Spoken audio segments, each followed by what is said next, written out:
Fannie Mae ANSI update number 139, page 80. Of appraisal. The comparable sales being considered must be analyzed by the appraiser to determine if there have been any changes in market conditions from the time the comparable went under contract to the effective date of the appraisal.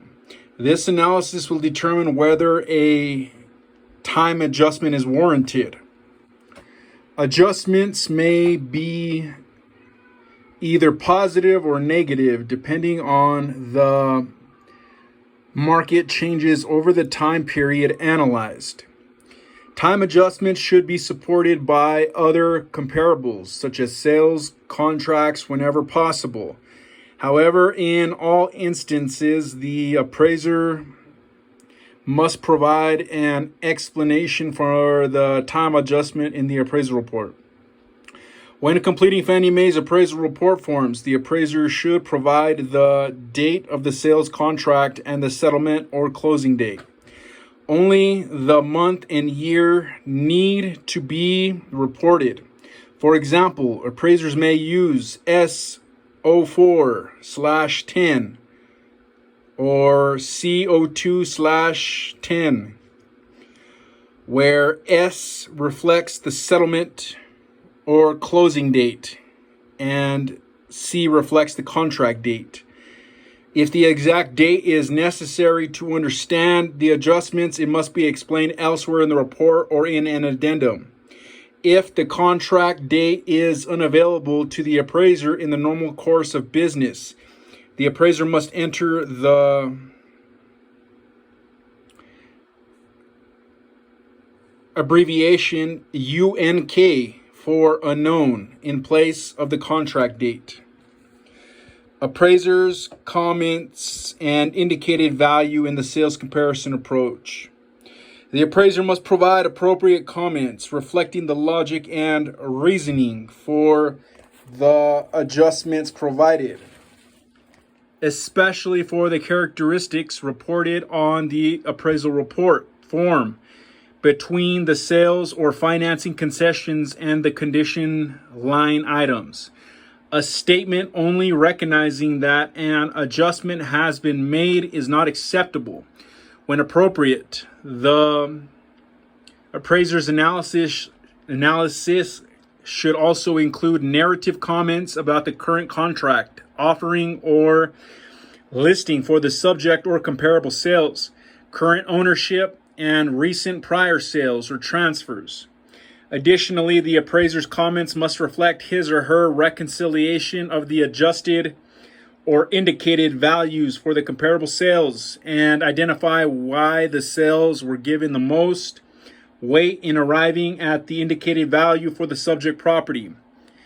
It should be noted that the indicated value in the sales comparison approach must be within the range of the adjusted sales price of the comparables that are reported in the appraisal report form. Related announcements. The table below provides references to the announcements that have been issued that are related to this topic. Announcement SEL 2014-03, Announcement 09-19, and Announcement 08-30.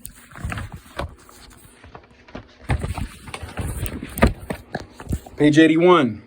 B4-1, period 3-10, Cost and Income Approach to Value. April 15, 2014. Introduction. This topic contains information on reviewing the cost approach and the income approach, including cost approach to value, income approach to value, cost approach to value. Fannie Mae does not require the cost approach to value except for the valuation of manufactured homes.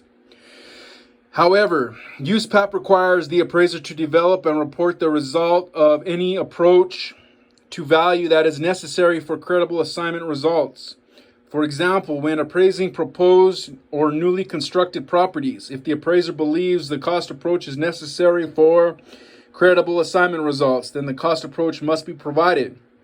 Appraisals that rely solely on the cost approach as an indicator of market value are not acceptable. The cost approach to value assumes that a potential purchaser will consider building a substitute residence that has the same use as the property being appraised. This approach then measures value as a cost of production. It may be appropriate to use the cost approach when appraising new or proposed construction, property that is undergoing renovation, unique property, or property that features functional depreciation. To support the sales comparison approach analysis, the reliability of the cost approach depends on valid reproduction cost estimates, proper depreciation estimates, and current site values. If the appraiser has completed the cost approach, the lender must thoroughly review the information provided to confirm that the appraiser's analysis and comments for the cost approach to value are consistent with comments and adjustments mentioned elsewhere in the appraisal report. For example, if the neighborhood or site description reveals that the property backs up to a shopping center, lenders should expect to see an amount indicated for external depreciation in the cost approach. Or if the improvement analysis indicates that it is necessary to go through one bedroom to get into another bedroom, lenders should expect to see an amount indicated for functional depreciation.